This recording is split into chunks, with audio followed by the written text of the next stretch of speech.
Question में एक hoop है, ये हुप बोले तो रिंग, ठीक है ना। होलो हुप ऊपर कर दे रखा हो ना तो होलो हुप ही मानना। फोर्स लगा दीजिए 40 न्यूटन। एफ एस मैक्स निकालो पहले वाले केस में। F S max M G, M G की वैल्यू होगी 200, 40 न्यूटन।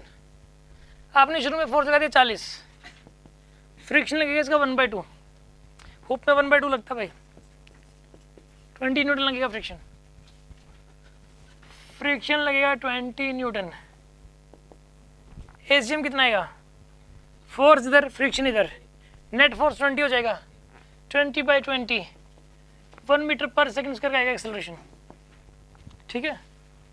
दूसरे केस में फोर्स कर दिया गया 80, फोर्स अगर 80 करोगे तो फ्रिक्शन इसका हाफ हो जाएगा 40 न्यूटन, फ्रिक्शन 40 न्यूटन हो जाएगा, ठीक है। Force minus friction, net force आएगा 40/20, एक्सेलरेशन आएगा 2 मीटर पर सेकंड स्क्वायर, ठीक है।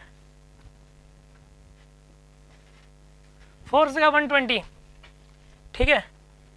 फ्रिक्शन कितना लगेगा, उसका 1/3 की रिक्वायरमेंट है, 1/2 की रिक्वायरमेंट है, 1/2 लग नहीं सकता, 40 लग सकता है, तो 40 तो लगेगा ही, फ्रिक्शन 40 ही लगेगा अभी भी।